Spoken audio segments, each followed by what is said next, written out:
జగన్కి సంబంధించినంత వరకు పవన్ కళ్యాణ్ అంటే 3 పెళ్ళిళ్ళు 2 విడాకులు. అతని దృష్టిలో 4 పెళ్ళిళ్ళు అంటాడు. మరి 4వ పెళ్ళం ఎవరో తెలియదు, జగన్ ఏమో నాకు తెలియదు. మరి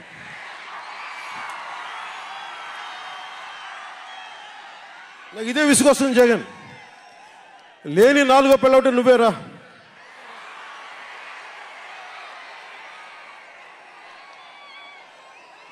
నేను ఎప్పుడైనా సరే భారతి గారికి కూడా చెప్తున్నాను, మేడం భారతి గారు, మీరు ఊహించుకోండి, మేము ఎప్పుడన్నా సరే మిమ్మల్ని చాలా గౌరవంగా భారతి గారు, మేడం భారతి గారు అంటాం.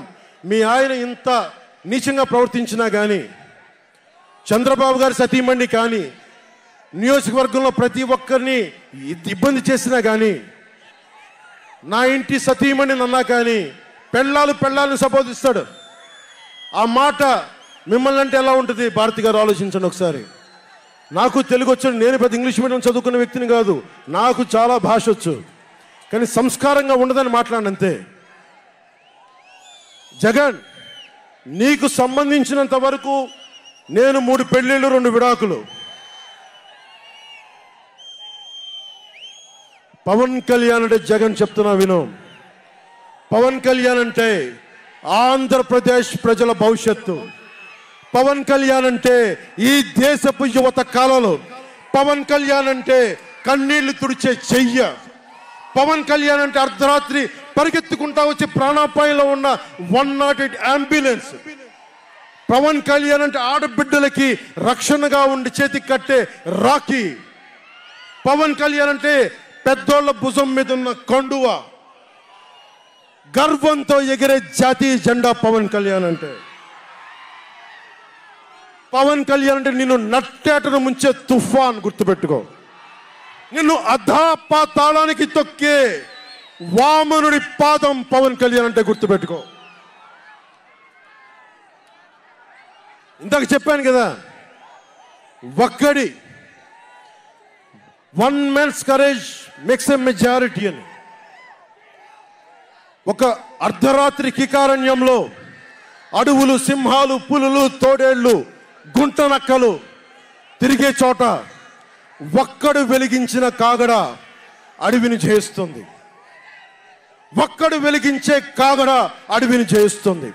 ఒక్కడి ధైర్యం, ఒక్కడి సాహసం, ఒక్కడి ప్రతిఘటన కొన్ని కోట్ల మందికి తిరగబడే ధైర్యాన్ని, బలాన్ని ఇస్తుంది.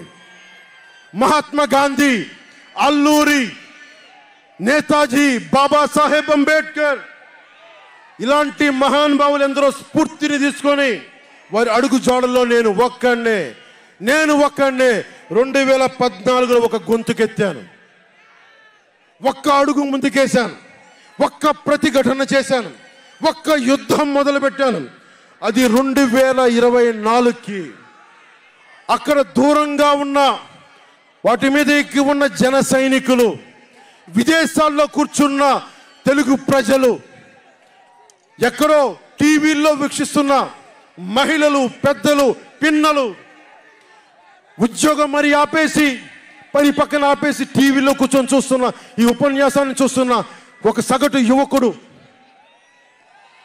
భవిష్యత్తు ఎలా ఉంటుందని చెప్పి బాధపడే సగటు తల్లి,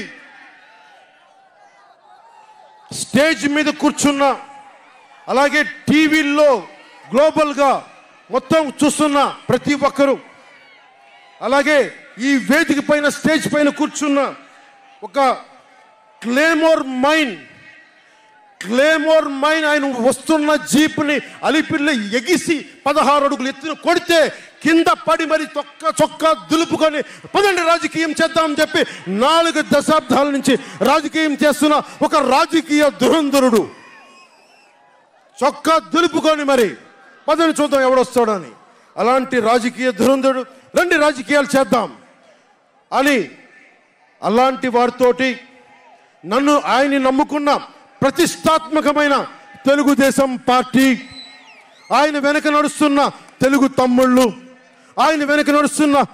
తమ్ముళ్ళు, తెలుగు మహిళలు, నన్ను నమ్మి నిలిచిన నా జన సైనికులు, నన్ను నమ్మి నా వెంట ఉన్న వీర మహిళలు, నా వెన్నంటే ఉండే నా జనసేన నాయకులు, కత్తి దూసి కథన రంగంలో దూకడానికి సిద్ధంగా ఉంటే మన యువత. నిన్న చంద్రబాబు పవన్ కళ్యాణ్ ఇద్దరు కలిసి తాడేపల్లిగూడెంలో జెండా సభ అని చెప్పి పెట్టి ఈయన జెండా ఆయన జెండా ఈయన ఊపి,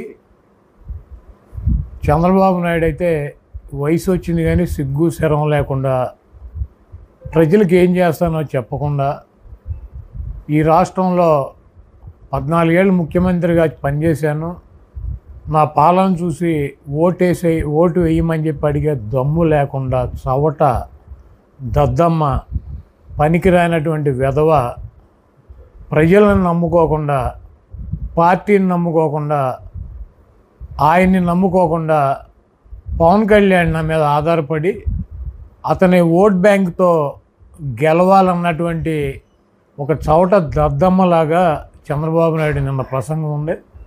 అదేవిధంగా పవన్ కళ్యాణ్ చంద్రబాబు రాసినటువంటి స్క్రిప్ట్ అనమాట.